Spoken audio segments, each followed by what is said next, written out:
تو جناب والا آخری بات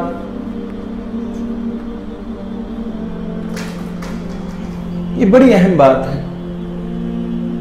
ہم باتیں کہیں سنی کیا کہہ کر سن کر ہمارا مقصد ہو گیا حل, گھر کو چلے.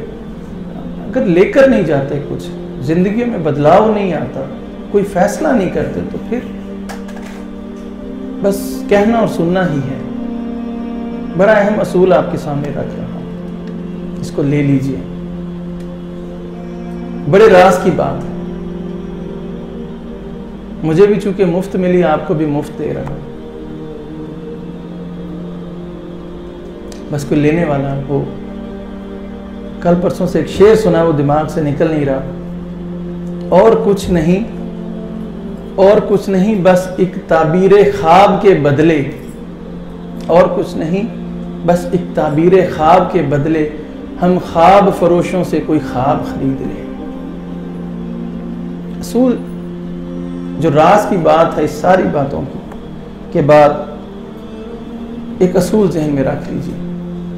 آپ جس کو دکھ میں سب سے پہلے پکارتے ہیں, جان لیجئے کہ وہ جس کو آپ پکار رہے ہیں وہ آپ سے سب سے زیادہ محبت کرتا ہے. مثلا آپ کو جیسے کوئی چوٹ لگی, تکلیف ہوئی, فوراً آپ کے منہ سے فرض کیجئے نکلتا ہے ہائے ماں, تو سمجھ لیجئے کہ آپ جانتے ہیں کہ میری ماں مجھ سے سب سے زیادہ پیار کرتی ہے. جس کو آپ سکھ میں سب سے پہلے, خوشیوں میں سب سے پہلے پکارتے ہیں, جان لیجئے آپ اس سے سب سے زیادہ پیار کرتے ہیں, وہ آپ کا محبوب ہے. دکھ میں جسے پکارتے ہیں سمجھ لیجئے کہ وہ محب ہے آپ کا. خوشیوں میں جس کو سب سے پہلے پکارتے ہیں سمجھ لیجئے وہ آپ کا محبوب ہے. تو جو بات کہنا چاہتا تھا وہ یہ ہے, آپ اپنے دکھوں کو دیکھیے, کوئی تکلیف آئے, کوئی صدمہ آئے, آپ فوراً نظر آسمان کی طرف اٹھتی ہیں, یا اللہ بچا, کیونکہ آپ کے اندر بلٹ ان ہے شعور, آپ کے لاشعور کے اندر ہے, سافٹ ویئر ہے یہ آپ جانتے ہیں کہ اللہ میرا سب سے بڑا ہمدرد ہے, سب سے بڑی مدد کرنے والا وہی ہے, میرا سب سے بڑا خیر خواہ وہی ہے. فوراً آسمان کی طرف نگاہ میں اٹھتی ہے.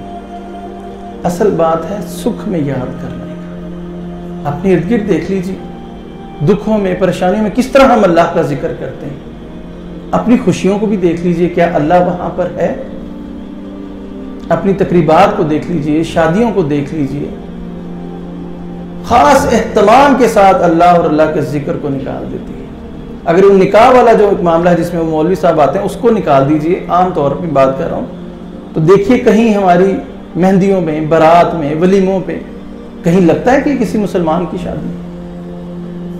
اپنی خوشیوں کو چیک کر لیجئے, وہاں پر اللہ کتنا ہے. دکھوں میں جب آپ اس کو پکارتے ہیں تو اس نے اپنا آپ ثابت کر دیا کہ وہ آپ سے سب سے زیادہ پیار کرتا ہے. خوشیوں میں آپ نے ثابت کرنا ہے کہ آپ اسے سب سے زیادہ پیار کرتے ہیں کہ نہیں. دکھ میں اور سکھ میں آپ کی وہ کیفیت, اللہ کو یاد کرنے کی کیفیت یکساں اگر ہو گئی تو جان لیجیے آپ شکر گزار بن گئے. جس طرح آپ دکھ میں پکارتے ہیں اللہ کو, ویسے ہی خوشیوں میں پکاریے اللہ. یہ بہت آسان ہے. دکھ کے سجدے یہ بتاتے ہیں کہ اللہ آپ سے کتنا پیار کرتا ہے. سکھ کے سجدے یہ بتائیں گے کہ آپ اللہ سے کتنا پیار کرتے ہیں. سکھ کے سجدے کیا ہیں؟ شکر. خوشی میں اللہ کو یاد رکھنا کیا ہے؟ شکر.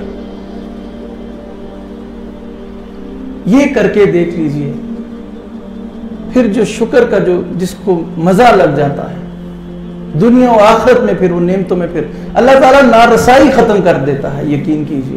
ایک تو ہوتا نا کہ آپ خواہش کریں, آپ کی خواہش پوری ہو, بن مانگے ملتا ہے شکر کرنے سے. خوشیوں میں یاد رکھ لیجئے بس اللہ. یہ بڑے راز کی بات.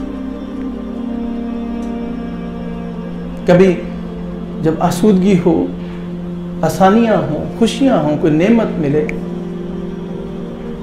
کبھی تہجد صرف اس بات پہ لگائیں کہ اپنے رب کا شکر ادا کرنا. کبھی جائے نماز بچھائیے تہجد کے وقت, شعوری طور پر اس کو کہیے کہ اللہ مجھے بڑا فخر ہے کہ تو میرا رب ہے, مگر مجھے بڑی شرمندگی ہے کہ میں تیرا بندہ.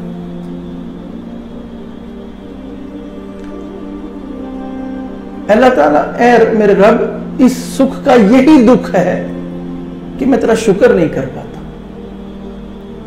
اس سکھ کا یہی دکھ ہے کہ میں تیرا شکر نہیں کر پاتا، مجھے شکر کرنا سکھا دے۔ شعوری طور پہ کہیے کہ اے میرے رب دنیا کے سامنے اس سر کو اٹھا اٹھا کے تھک گیا ہوں، تیرے سامنے سر رکھ دیتا ہوں، تو اسے سجدے کہتا ہے، یہ تیری اعلیٰ ظرفی ہے۔ بھیک مانگنے کو تیرے آگے ہاتھ اٹھاتا ہوں، تو اسے دعا کہتا ہے۔ فقیر کو بھیک دی جاتی ہے مگر تو اسے بھیک نہیں کہتا، اپنا فضل اور کرم کہتا ہے، یہ تیری اعلیٰ ظرفی ہے۔ اے اللہ دیکھ، آج مجھے کوئی دکھ نہیں، کوئی پریشانی نہیں، کوئی سوال نہیں، کوئی ضرورت نہیں۔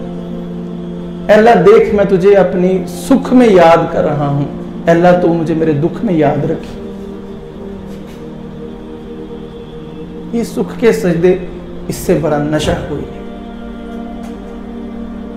یہ کر کے دیکھ لیجئے، یقین کیجئے اللہ کوئی دکھ آنے نہیں دے۔ آخر میں حضرت علی رضی اللہ تعالیٰ عنہ کی بڑی خوبصورت الفاظ نقل کر کے اپنی بات کو ختم کرتا ہوں۔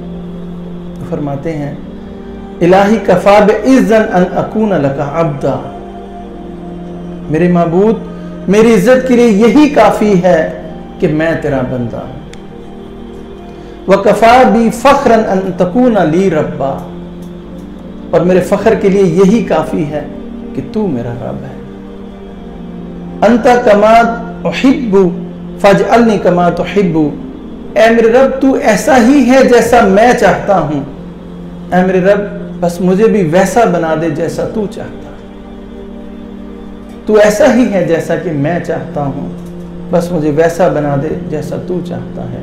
اور یہ میں نے جتنی بھی آخر میں باتیں کی ہیں، یہ میں نے اپنے پاس سے نہیں کہی، اللہ تعالیٰ قرآن میں اعلان کرتا ہے وَإِذْ تَعَذَّنَ رَبُّكُمْ لَئِن شَكَرْتُمْ لَأَزِيدَنَّكُمْ وَلَئِن كَفَرْتُمْ إِنَّ عَذَابِي لَشَدِيدٌ۔ اے میرے نبی صلی اللہ علیہ وسلم اعلان کر دیجئے اپنے رب کی طرف سے کہ اگر تم شکر کرو گے تو میں تمہیں مزید دوں گا، لَأَزِيدَنَّكُمْ مشدد لازماً دوں گا، تمہیں شکر کرو تمہیں مزید دوں گا، اور اگر تم کفر کرو تو جان لو کہ میرا عذاب بھی بڑا شدید ہے۔